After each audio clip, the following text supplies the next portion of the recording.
Hey, I'm Tom, And I'm Josh. and this is the Blockcast. We're Lego fans. Click. The yellow delivery truck is back, Yellow but we're delivery not. truck. You know what that means. It's time for new sets for the month of April. April.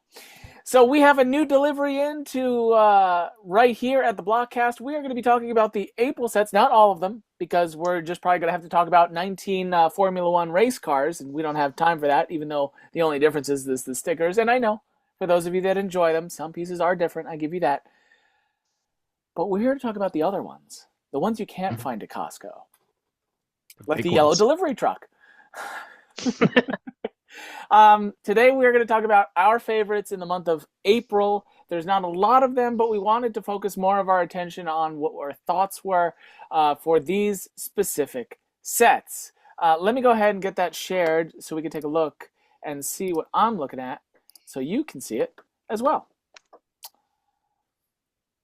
So to begin April, Josh, we Yes. are looking, and we're talking April 2025. Hello, those that are tuning in 3 years from now. We knew you'd be here because you missed out, and now this set has retired. Where were you? Ah, Maybe they were in an enchanted castle and they couldn't get out. true. Today we're talking about Beauty and the Beast Castle. It is $279.99, produced by the Walt Disney Company. It is set number 43263. It includes 10 minifigures, 1,820 insider points, and that's 2,916 pieces. And it is from a fairy tale classic from Disney. Animated 90s feature that we are mostly all familiar with. And I, I'm excited for it, but I don't know if I'm like as excited for it as I was with like Cinderella Castle. Mm. And I mean that makes sense. Cinderella Castle has the more park like iconic imagery, or it doesn't necessarily the Lego set at least doesn't look like the one from the movie. It looks more like the one from the park. So I think there's that level of connection. It's the same This height beauty, based on the forced perspective of going to New Fantasyland and taking a look at Be Our Guest restaurant. sure. This does not necessarily resemble the one from the parks, but it does, I think, look really good as far as a representation of the one from the film. I agree. I'm pretty excited for this, and I'm particularly excited for the minifigs that come with this set. 10 of them, um, a mixture of the enchanted characters and some of the human characters as well. I think it's a really great spread of uh, of the characters from the film. I completely agree. I think you have I do like the creativity that they put into Cogsworth and Lumiere. They made them different. I think Lumiere, like, don't get me wrong, with balance might have a little bit of a concern there, but you can Yeah, resolve that rather easily. I do like Mrs. Potts with Chip on the little push cart. I thought that was a cute way of doing it, rather than making her the same size as Cogsworth and Lumiere. I also like that they made the duster and the bricks that they used for the duster. I thought that would her be name is cool. Plumette. Lumet, I'm sorry, I digress. Nomenclature matters. Nomenclature does matter, everyone. And if you're not familiar with what nomenclature is, the power of the internet is at your hands. I digress. I think the details here, I think it's a lot of fun. I think they gave the minifigures enough life with the way they did the paint, and they also gave accent pieces. Like if you look at the beast, they just didn't do like the round head like they could have. They made a molded piece, and he also has the tail, which is a lot of fun. Um, I'm yeah, I think curious if Gaston has a duplicate face and the other face has little skulls as eyes. For those of you who may not know the movie trivia, if you screenshot the film as Gaston falls, his pupils turn into tiny little skulls that you would miss in just watching the scene. But if you freeze it at just the right moment, it's a fun little nod from the animators. I would love to see that level of detail in the the Lego version, although it's a little grim, so maybe they won't do that. but based on the piece count, What does this come out to as far as a Disney set? Because usually Disney sets range from 11 to 13 cents a piece. Yeah, we come in a little bit under that. So possibly because of the small pieces that make up the minifigs, kind of upping that piece count. But it's about 9.6 cents per piece, which again for a Disney branded set is pretty reasonable, pretty good. That's very close to what the Snow White set was as well. And stay tuned to the blogcast for our ultimate Lego leaderboard board version or detail of the Snow White and the Seven Dwarfs cottage to kind of see our thoughts on that. But in terms of the cost here, I think the Beauty and the Beast castle is very similar to that particular set, um, which is pretty great. No. So I think if you are a fan of Cinderella Castle, now granted, it has two things going for it, an aspect. Josh mentioned this before with the Beauty and the Beast Castle, at least in the United States. We have the restaurant Be Our Guest at Walt Disney World Resort in Orlando, Florida, and Magic Kingdom Park, but it's a facade, as we know. When you go to Cinderella Castle, though, you can actually walk through it. It has a dining room upstairs. It fulfills the castle, but it also has the animated feature, which helps supports it. The one thing that I felt that was lacking in this, and I'm not sure if I think Josh shares this with me as well.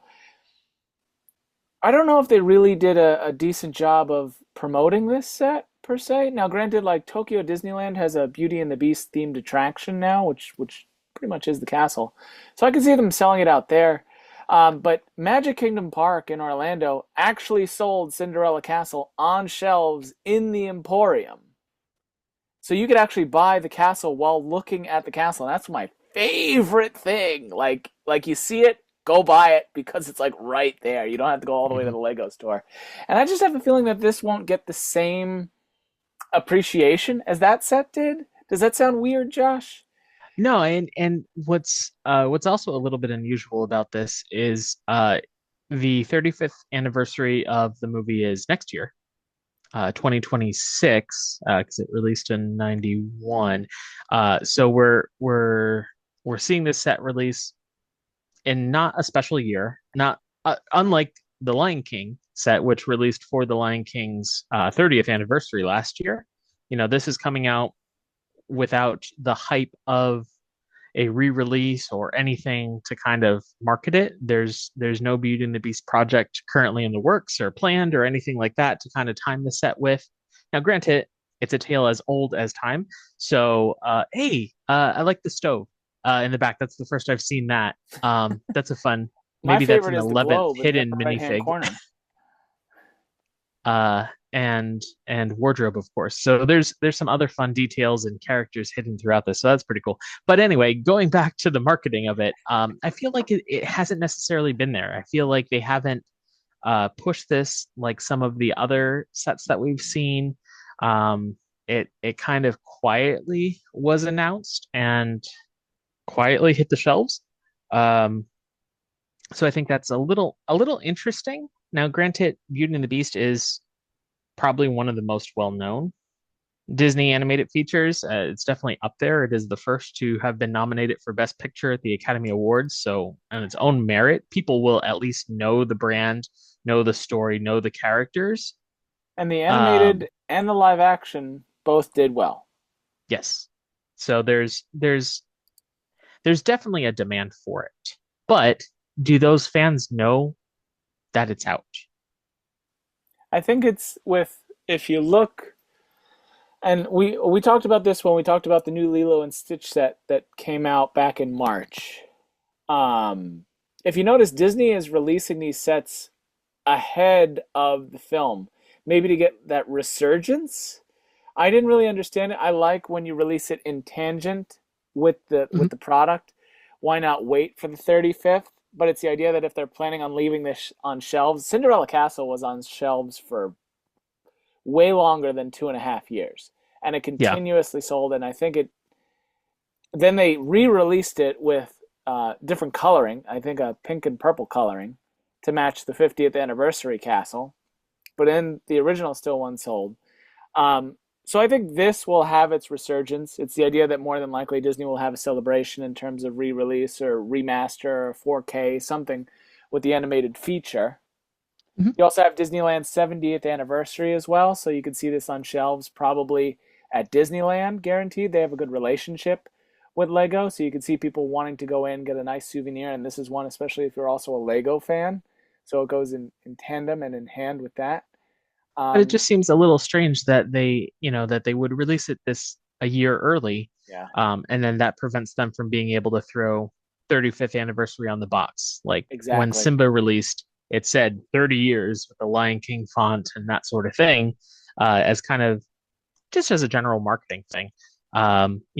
For collectors who get it whenever, eh, you know, it's neither here nor there. They're going to buy the set because they love the set, but um, those little elements I think are worth noting. No, I agree. And the thing is with this set as well, if you do take a look, it does have unique coloring on certain pieces and parts. So Mhm. you get a lot of people that have those Bricklink stores. Like look at the windows alone. That's pretty good detail. I don't think those are not stickered pieces. I sure hope Um, not. but you don't see this type of pastel purple or really maroon red. You see the green a lot in a lot of the Star Wars sets, And a lot right? of Harry Potter sets And use a lot of the Harry Potter that color sets. green as well, and the tan. But you're right, the lavender, the maroon, those are not as common. Yeah. So those are going to be, and especially since it's a larger set, great for castle builders who are making mocks and things like that. There's going to be a good variety of pieces here. Yeah, I agree. And so with that, that is Beauty and the Beast Castle. Be sure to pick it up soon. I don't know if it'll last the 2.5 years that they want it to, but it'll probably guarantee to get to the 35th, and then they'll probably reassess if they want to reproduce those pieces and parts and put them in boxes, or it might be time to grab it in a retirement episode that we'll be filming not too far in the distant future. The next set that we wanted to talk about, which a lot of people, I think it's the biggest April release that everyone is excited for, but Lego is super excited for it, and we're going to talk about it, is Lord of the Rings. The Lord of the Rings, The Shire. Or Hobbiton. I just Yes, went here, Josh. you did. I did. They invited my sig fig. I'll have to show photos. And he took photos all around Hobbiton. That's Yep. so cool. Were we invited for the set release? No, but maybe one day. So this is where we say, currently we have 83 subscribers. If you'd like to be one, please. Josh and I would love to go to Hobbiton to build a set there of Hobbiton or the Right? Shire. How cool How would cool that would be? that You be? build this there, and we could show you. Mhm. Spend the whole day, fly to New Zealand just to build one set. So please, if you haven't already, please be sure to like this episode and subscribe. Absolutely. We try. Um, but in the meantime, run out. If you're not going to be able to visit Hobbiton, grab the set, and then you can build your own Hobbiton. So it's pretty great. This set is retailing for $269.99. It is 2017 pieces, 1,755 insider points. Item number 10354 with 9 minifigures. Josh, Yes. thoughts? Well, I love the set. I love the look of it. I love the colors. It's very green. It's very authentic. It does come in at uh, a higher cost per piece than the Beauty and the Beast castle does, and you get less minifigs, which I think is interesting. And when you compare it to the size of the other recent direct-to-consumer Lord of the Rings sets, Barad-dûr and Rivendell, it has a decent footprint, but like the hobbits themselves, it lacks height. And I'm curious to see how it fits in amongst the other sets that have released kind of along this line. Now, granted, there has been a Shire set released in the past. This is bigger, more detail, more characters than that original set, which is one of it's actually a very high valued original set for resellers and in the second market. It'd be interesting to see if this one does as well because of how many unique characters and pieces and things there are. But on its own, if we're looking at value, it's there for Lord of the Rings fans. It looks like it's a fun build, but it's coming in at over 13 cents per Ooh. piece. Not gonna lie, just as an aside, the carpet is print on brick. It's not sticker. What Good set to had know. a lot of stickers? I digress. It's it's worth noting because collectors are going to be looking for those types of details. More carpet. Everything's print But on brick. Oh, that except the. cheese is definitely printed on. Oh, this is not. These are No, stickers. those are definitely stickers. Hmm. Sorry, I digress. Continue. I apologize. Uh, but again, for those looking to complete the story, um, I think that it in terms of putting it with Rivendell and putting it with Barad-dûr, I it makes sense that it's not taller, right? That it doesn't have a lot of height to it and that sort of thing. But at the same time, it doesn't have quite the presence the other sets. No, and I agree with that. Um, I think it's the idea that it kind of flushes out the world that you would want to build. And that to your point, I think it's the idea that they're capitalizing on realizing that people want to have the story of The Hobbit and Lord of the Rings, and you can't have one without the other. I think it's the reason Star Wars does so well, and they finally captured the idea of, oh, these sets are important to the story, and you can't have one without the other. And you're introduced to certain characters in one and not in the others, and we can get, and it's in the marketing of it. I think they did a better job marketing this set for The Hobbit because the guy who plays Sam Ganji, um, Sean Astin. Sean Astin, did a lot of the promotional work for this, a lot of video work for this, and they also did an animated feature of the original trailer utilizing minifigs, which I found to be really cool. And it kept coming up and coming up on my feeds, and they spent a good amount of money on PR for this set. And then you look at Beauty and the Beast. I would have loved to see in a ballroom scene where they're dancing, and then they do it in Yeah. Lego, right? But you could clearly tell where they think they're going to sell more, and they thought they could sell more of The Hobbit Yeah. or And the Shire. but again, it comes back to the price in comparison to the other sets. For instance, Barad-dûr was like I think $450, so it was substantially more. You got more pieces, but the cost per piece count for Barad-dûr was about 8 cents.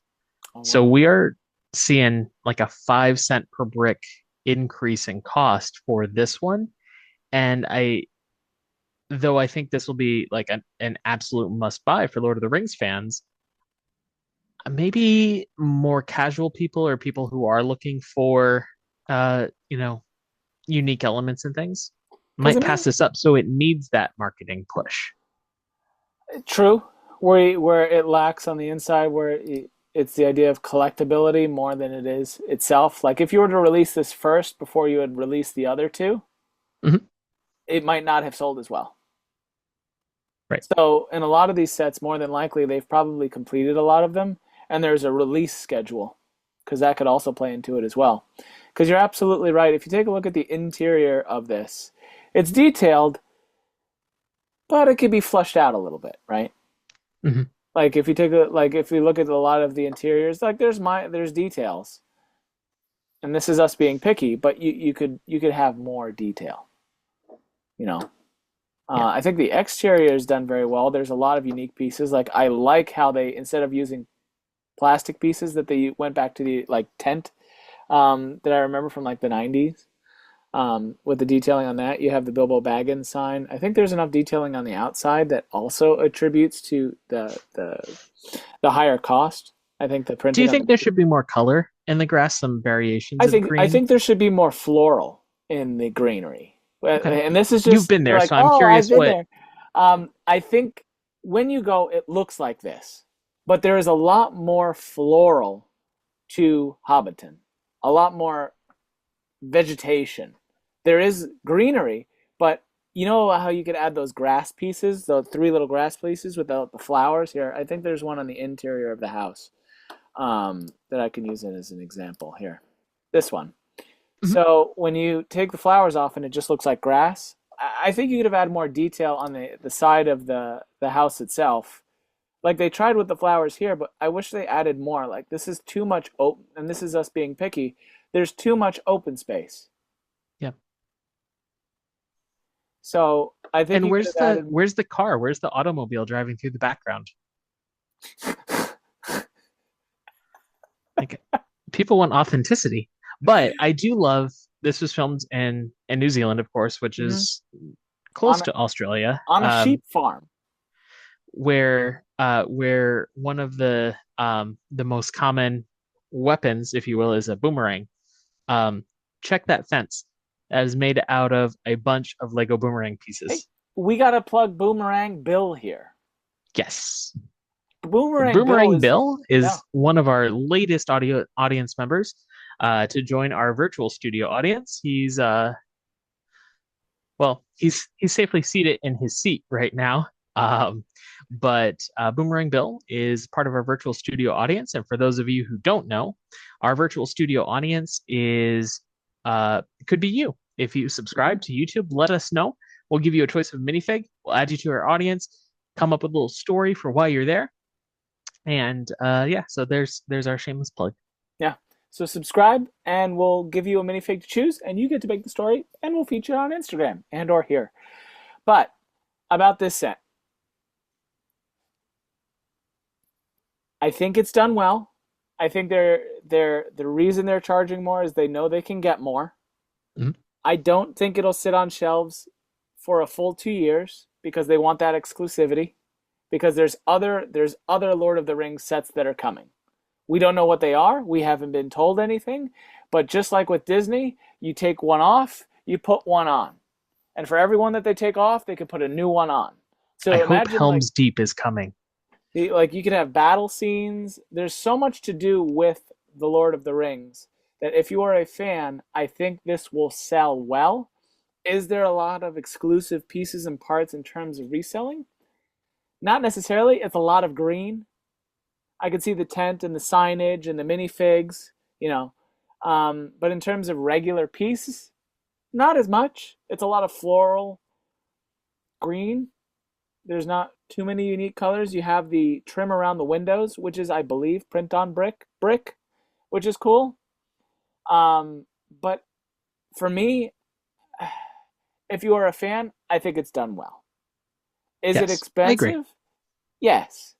Will it have collectability? Yes. Does it fit within the other sets within the series well and they took the time to make this one? Yes.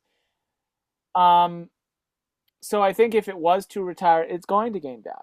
And I think if you buy it now, I think it's for you as a collector of not just Lego, because remember, you don't have to buy it to buy it. If you are a true fan of Lord of the Rings and The Hobbit, this is an excellent set.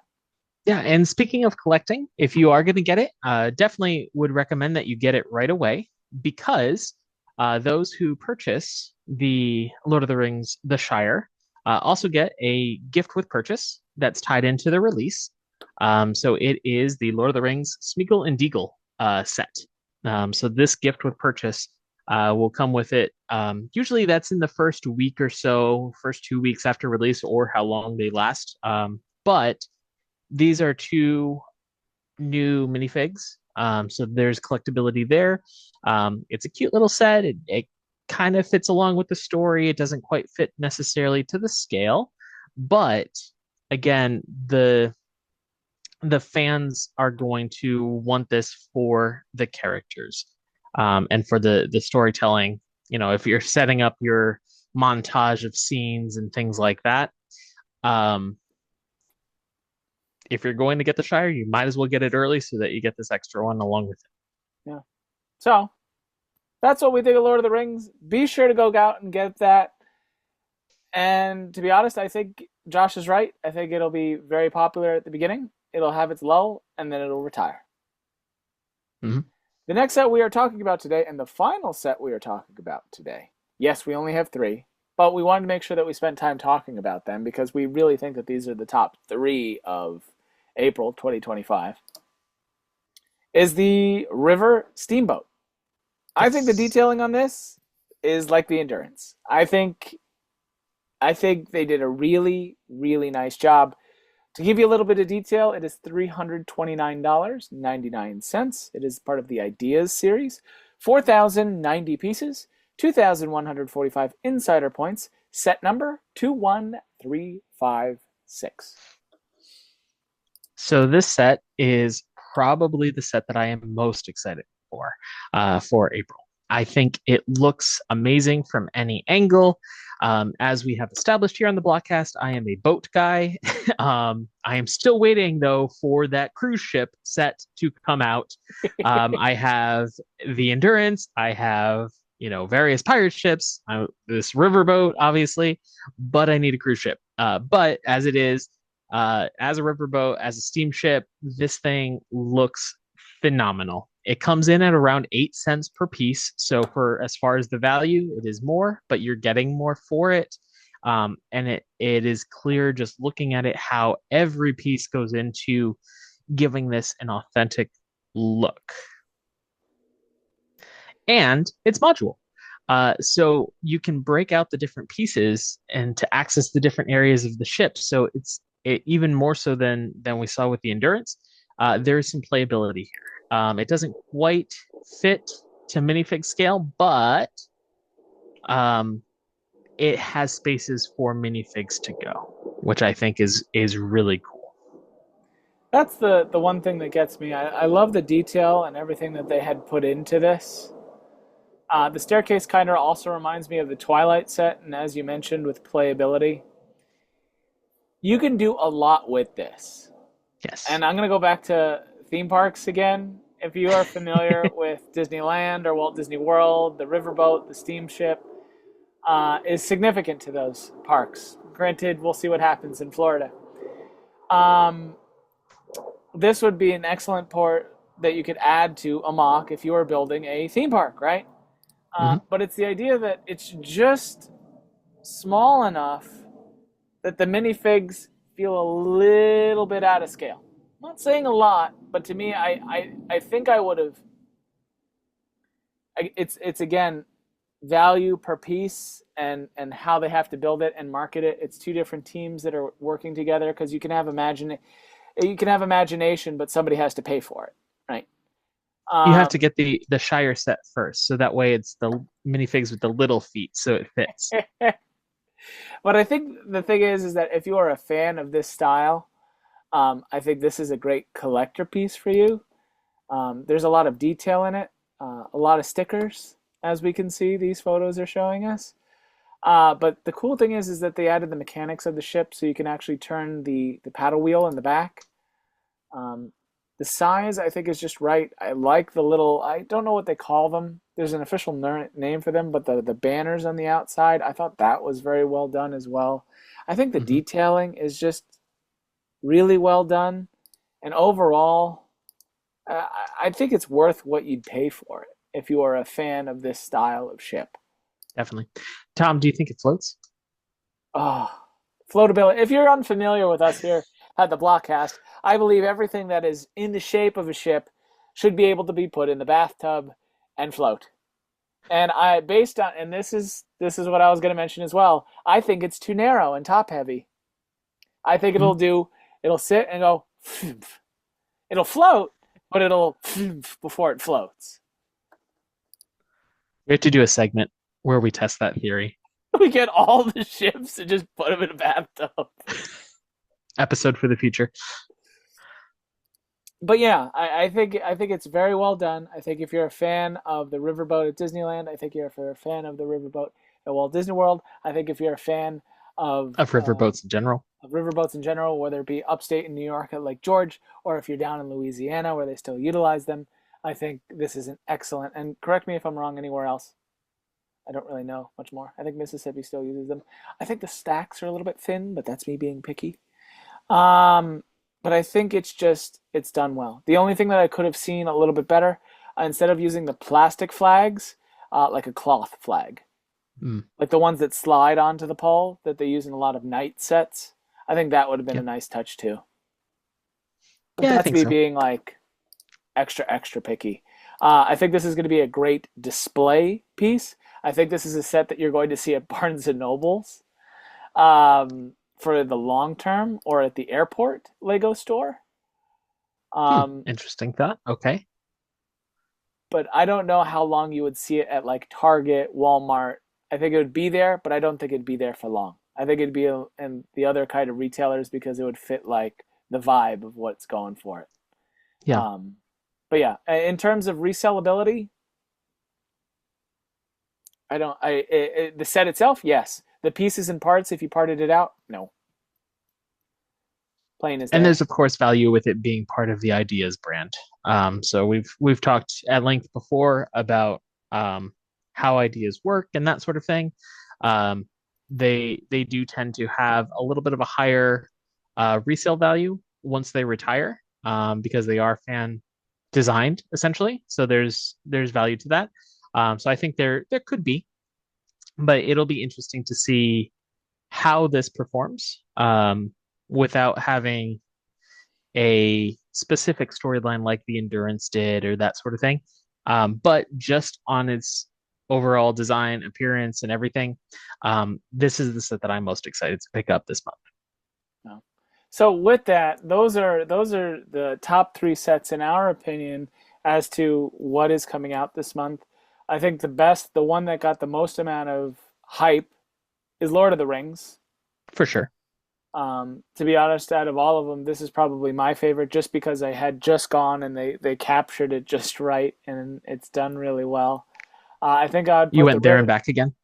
I did. Yeah, I went on an adventure. But if you were ever to go to Hobbiton, and I'll try to share some photos on the Instagram of my sig fig. Literally, I took photos of my sig fig at Hobbiton, not knowing that this set was coming out, which would have been cool. So, Josh, when you go, you're gonna have to bring this set with you Oh, and sure. Yeah. display it in front. You could build it on an airplane. Who knows? Oh, Uh, okay. but it's interesting what Lego will promote and what they don't promote, what sets will sell themselves and what won't, depending on the indie community, where the River Steamboat might have had to get voted up to get into the ideas pool. And you have Beauty and the Beast banking on the back of the animated classic, the live action, and Disney itself. So people will see that on shelves and want to buy it.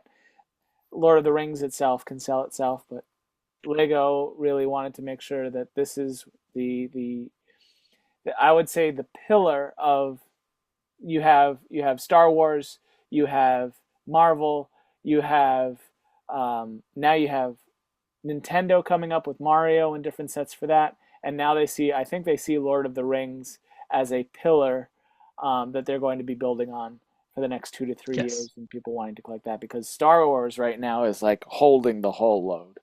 But the idea set is slowly coming to fruition because people are really kicking stuff and ideas around.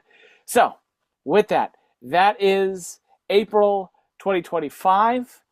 Be sure to check out those sets. The only conundrum that Josh faced so far was that Lego is changing their policies up, and all these sets do not release on the same date. Right? It's They so release on strange. Not different really. dates. It makes sense. I get it, but I'd like to pick everything up. I'd like to get just a haul and come home with bags full of stuff ready to go.